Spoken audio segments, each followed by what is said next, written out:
Hello guys, have you all? Welcome back to our channel. జనరల్గా మన daily లైఫ్లో మనం చాలా రకాల వర్డ్స్ అండ్ సెంటెన్సెస్ అనేవి యూజ్ చేస్తూ ఉంటాం కదా. సో అలాంటి వర్డ్స్ అండ్ సెంటెన్సెస్లో నుంచి నేను కొన్ని వర్డ్స్ తీసుకొని వాటికి సంబంధించిన కొన్ని ఎగ్జాంపుల్ సెంటెన్సెస్ అనేవి మీకు క్లియర్గా చెప్తాను. మీరైతే ఈ వీడియోని స్కిప్ చేయకుండా ఎండ్ వరకు చూడడానికి ప్రయత్నించండి. అలాంటి వీడియోస్ నా ఛానల్లో చాలానే ఉన్నాయి, వాటిని కూడా ఒకసారి మీరు ప్లేలిస్ట్లోకి వెళ్ళి చూసేయండి. మీకు ఏమైనా డౌట్స్ ఉంటే డిస్క్రిప్షన్లో నా ఇన్స్టాగ్రామ్ ఐడి అనేది లింక్ ఇచ్చున్నాను, ఒకసారి చెక్ చేయండి. మరెందుకు ఆలస్యం, let's go to the topic. First sentence ఒకసారి చూడండి. మీరు మా మాట విన్నా వినకపోయినా మీ ఇష్టం. అంటే మీరు నేను చెప్పిన మాట విన్నా కానీ వినకపోయినా కానీ మీ ఇష్టం అని ఇలా అంటూ ఉంటారు కదా. అదేవిధంగా మీరు అక్కడికి వెళ్ళినా వెళ్ళకపోయినా మీ ఇష్టం, అంటే చాయిస్ ఈజ్ యువర్స్. మీరు అక్కడికి వెళ్ళొచ్చు వెళ్ళకపోవచ్చు, అది మీ ఇష్టం అని. సో ఈ విధంగా మనం మీ ఇష్టం అనే వర్డ్ని తీసుకొని దానికి సంబంధించిన కొన్ని రిలేటెడ్ ఎగ్జాంపుల్స్ అనేవి చూద్దాం. సో ఫస్ట్ వన్, మీరు తీసుకున్నా తీసుకోకపోయినా మీ ఇష్టం. అంటే మీరు తీసుకుంటారో లేదా తీసుకోరో అన్న సంగతి మీ ఇష్టం అని. సో దీన్ని మనం ఇంగ్లీష్లో whether you take it or not, it's up to you. Whether you take it or not అంటే మీరు తీసుకున్నా తీసుకోకపోయినా ఇట్స్ అప్ టు యూ అంటే మీ ఇష్టం అని. అదేవిధంగా నెక్స్ట్ వన్, మీరు లంచ్ తిన్నా తినకపోయినా మీ ఇష్టం. మీరు లంచ్ తిన్నా తినకపోయినా మీ ఇష్టం అని చెప్పాలనుకున్నప్పుడు whether you eat your lunch or not, it's up to you. Whether you eat your lunch or not అంటే మీరు మీ లంచ్ తిన్నా తినకపోయినా ఇట్స్ అప్ టు యూ అంటే మీ ఇష్టం అని. అదేవిధంగా నెక్స్ట్ వన్, మీరు ఆమెని కలిసినా కలవకపోయినా మీ ఇష్టం అని చెప్పాలనుకున్నప్పుడు whether you meet her or not, it's up to you. Whether you meet her or not అంటే మీరు ఆమెను కలిసినా కలవకపోయినా ఇట్స్ అప్ టు యూ అంటే మీ ఇష్టం అని. అదేవిధంగా నెక్స్ట్ వన్, మీరు ఈ పని చేసినా చేయకపోయినా మీ ఇష్టం అని చెప్పాలనుకున్నప్పుడు whether you do this work or not, it's up to you అంటే మీరు ఈ పని చేసినా చేయకపోయినా మీ ఇష్టం అని. అదేవిధంగా నెక్స్ట్ వన్, మీరు ఇది కొన్నా కొనకపోయినా మీ ఇష్టం. మీరు ఇది కొన్నా కొనకపోయినా మీ ఇష్టం అని చెప్పాలనుకున్నప్పుడు whether you buy this or not, it's up to you అంటే మీరు కొన్నా కొనకపోయినా మీ ఇష్టం అని. అదేవిధంగా నెక్స్ట్ వన్, మీరు అక్కడికి వెళ్ళినా వెళ్ళకపోయినా మీ ఇష్టం. దీన్ని మనం ఎగ్జాంపుల్గా చెప్పుకున్నాం కదా.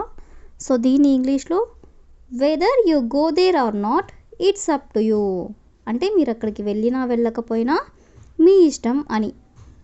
సో ఈ విధంగా మనం మీ ఇష్టం అనే వర్డ్ని తీసుకొని దానికి సంబంధించిన కొన్ని ఎగ్జాంపుల్ సెంటెన్సెస్ అనేవి చూసాం కదా. నెక్స్ట్ వర్డ్ ఒకసారి చూడండి. అసాధారణమైనది అంటే out of the ordinary. Ordinary అంటే సాధారణమైనది, అసాధారణమైనది అనే దాన్ని మనం అవుట్ ఆఫ్ ది ఆర్డినరీ అంటే ఫర్ ఎగ్జాంపుల్ ఆమె అసాధారణమైనది అని ఇలా చెప్తూ ఉంటారు కదా. అలాగే మీ ఆలోచనలు అసాధారణమైనవి అంటే సాధారణమైన ఆలోచనలు కాదు, అసాధారణమైనది అని. సో ఈ విధంగా మనం అసాధారణం అనే వర్డ్ని తీసుకొని దానికి సంబంధించిన కొన్ని రిలేటెడ్ ఎగ్జాంపుల్స్ అనేవి చూద్దాం. సో ఫస్ట్ వన్, ఆమె చేష్టలు అసాధారణమైనవి. ఆమె చేష్టలు అంటే హర్ యాంటిక్స్. అసాధారణమైనది అంటే అవుట్ ఆఫ్ ది ఆర్డినరీ అంటే her antics are out of the ordinary. అదేవిధంగా నెక్స్ట్ వన్, ఆ స్కూల్ అసాధారణమైనది అని చెప్పాలనుకున్నప్పుడు that school is out of the ordinary అంటే ఆ స్కూల్ అసాధారణమైనది అని. అదేవిధంగా నెక్స్ట్ వన్, ఆమె కొడుకు అసాధారణమైనవాడు. ఆమె కొడుకు అసాధారణమైనవాడు అంటే దీని ఇంగ్లీష్లో her son is out of the ordinary అంటే ఆమె కొడుకు అసాధారణమైనవాడు అని. అదేవిధంగా నెక్స్ట్ వన్, కొన్ని యూట్యూబ్ ఛానల్స్ అసాధారణమైనవి. ఈ విధంగా చెప్పాలనుకున్నప్పుడు some YouTube channels are out of the ordinary. Some అంటే కొన్ని, YouTube channels are out of the ordinary అంటే యూట్యూబ్ ఛానల్స్ అనేవి అసాధారణమైనవి అని. అదేవిధంగా నెక్స్ట్ వన్, అతను చేసే పని అసాధారణమైనది. అతను చేసే పని అసాధారణమైనవి అని చెప్పాలనుకున్నప్పుడు his actions are out of the ordinary. His actions అంటే అతని పనులు, అతను చేసే పనులు are out of the ordinary అంటే అసాధారణమైనది అని. సో ఈ విధంగా మనం అసాధారణమైనవి అనే వర్డ్ని తీసుకొని దానికి సంబంధించిన కొన్ని ఎగ్జాంపుల్స్ అనేవి చూసాం కదా. నెక్స్ట్ సెంటెన్స్ ఒకసారి చూడండి. మాకు బైక్తో పాటు కార్లు కూడా ఇష్టం, లేదా అతను జాబ్తో పాటు బిజినెస్ కూడా చేస్తాడు. ఈ 2 సెంటెన్సెస్ కూడా ఒకసారి గమనించండి. రెండు కూడా ఒకదానితో పాటు ఇంకోటి కూడా అని చెప్తున్నారు కదా. ఇలాంటి సెంటెన్సెస్ని ఇంగ్లీష్లో ఎలా చెప్పాలో కొన్ని ఎగ్జాంపుల్స్ ద్వారా తెలుసుకుందాం. సో ఫస్ట్ వన్, మేము క్రికెట్తో పాటు ఫుట్బాల్ కూడా ఆడుతాము. అంటే క్రికెట్తో పాటు ఫుట్బాల్ కూడా ఆడుతాము అని చెప్పాలనుకున్నప్పుడు apart from cricket we also play football. Apart from cricket అంటే క్రికెట్తో పాటు వి ఆల్సో ప్లే ఫుట్బాల్ అంటే ఫుట్బాల్ కూడా ఆడుతాము అని. అదేవిధంగా నెక్స్ట్ వన్, ఆమెకి అతనితో పాటు వాళ్ళ అమ్మ కూడా ఇష్టం. ఆమెకి అతనితో పాటు వాళ్ళ అమ్మ కూడా ఇష్టం అని చెప్పాలనుకున్నప్పుడు apart from him she also likes her mother. Apart from him అంటే అతనితో పాటు she also likes her mother అంటే ఆమెకి వాళ్ళ అమ్మ కూడా ఇష్టం అని. అదేవిధంగా నెక్స్ట్ వన్, అతనికి ఈ ఇంటితో పాటు విల్లా కూడా ఉంది. అతనికి ఈ ఇంటితో పాటు విల్లా కూడా ఉంది అని చెప్పాలనుకున్నప్పుడు apart from this house he also has a villa.